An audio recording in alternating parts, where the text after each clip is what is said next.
Sam Cliff, like I said, I hope you know that 4 top officials have landed here Monday night. They've been in a series of meetings on going to get Kyari arrested. An eradication process already filed. We don't know. The police leadership and some powerful peoples in the presidency, they're stopping at nothing to cover this guy. They're providing a cover and soft landing for Mr. Kyari.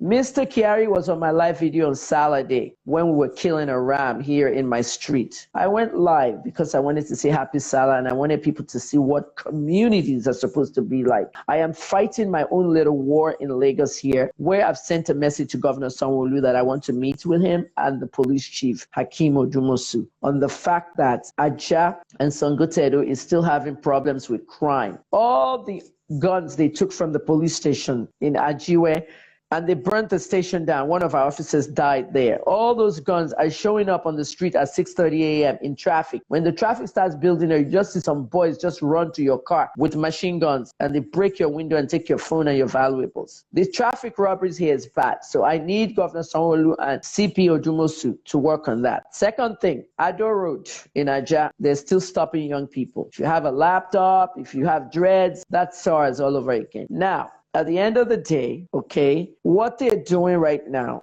the community activism I do in US and Canada, all right, I am a known community activist. US drugs, Canada guns. I'm not there anymore. I'm in Nigeria. This is my country. In Ibadan, I helped a lot in the community. Women empowerment, everything. Educating people on the streets about their medicines. I will stand in the middle of the market and I'll say, everybody come and tell me what medicine you're on. I'll educate them.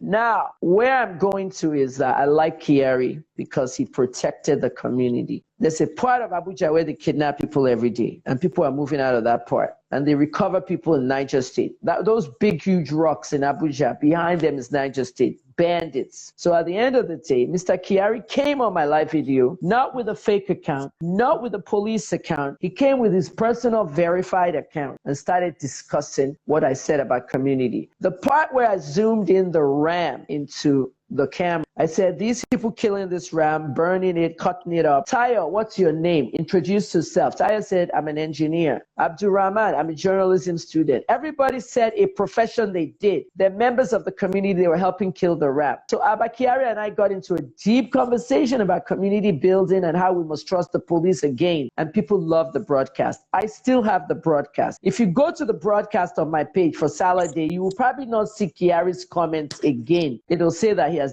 deactivated his account, but I have the video so you can see it on the video. Mr. Kyari coming out now and me hearing all this stuff about Mr. Kyari, I'm shocked. No matter what you do that's good, one single thing can mess it all up. It's called small shits, they stay in ash. So I now said the police leadership and some powerful people in the presidency are stopping at nothing to provide a cover and soft landing for this cop, this suspect cop. Okay, we cannot say Mr. Kyari is guilty yet. We have to call him suspect. They are on his payroll. Is he remitting returns to them? Are they on his payroll? How much money does Kyari have? How much money does Kyari have to remit to the powerful people in the government? How much money? 1.1 million naira, okay? $1.1 million is the Qatari businessman scam. Okay, so how much is in there that they can give Kyari that he'll be remitting it to them? Can't be that much. What is the FBI looking for? They're basically looking for the money. Everybody that was scammed wants their money back. Sorry, I think they're also looking, there's a bigger picture we're not looking at,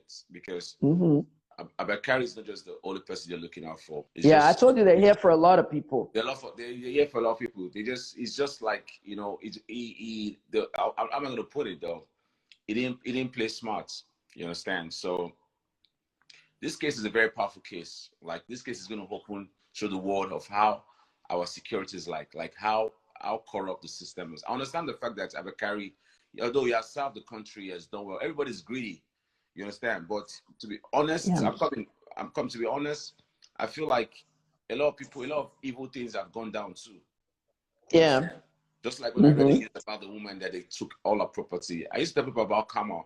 Karma comes no matter how good you are, if you've done something bad before, like I said, most small shits will stay in your yash.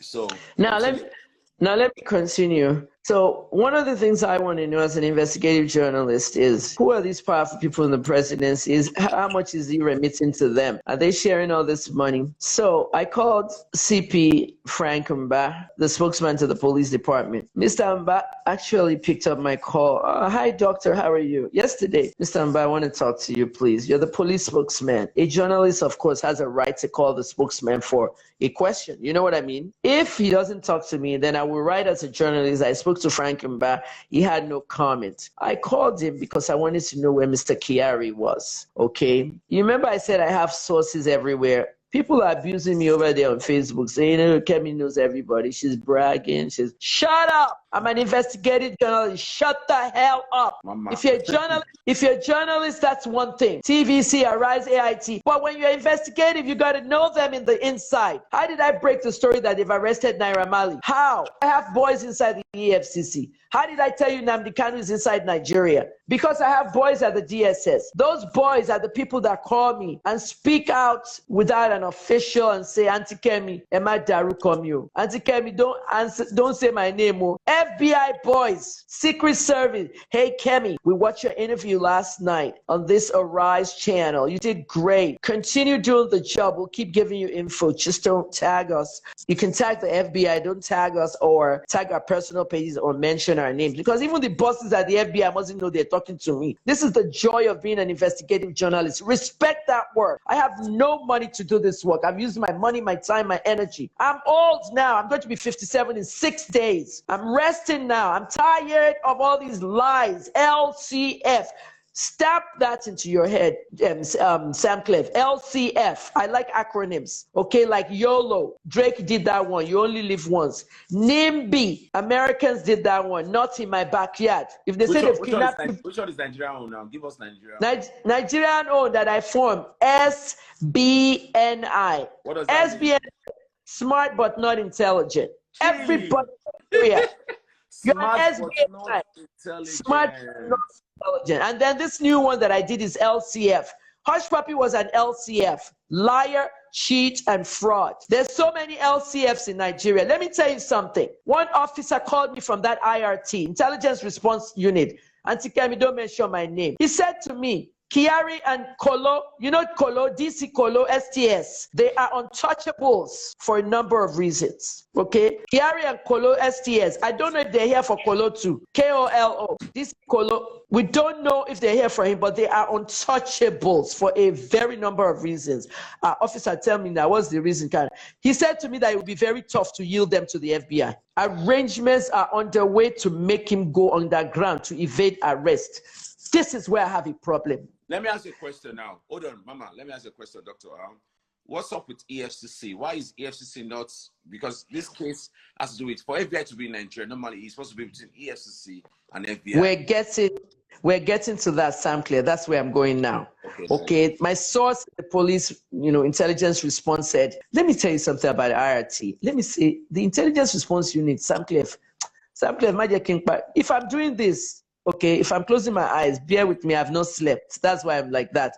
And when I go to sleep, I want to shower. That way my body can be light and I can, so if I'm doing this, I'm still awake. Let me say this to you, okay, EFCC. Let me say, when my insider cop, okay, you see the intelligence response unit of Nigerian police is actually one of the best in the world, believe it or not.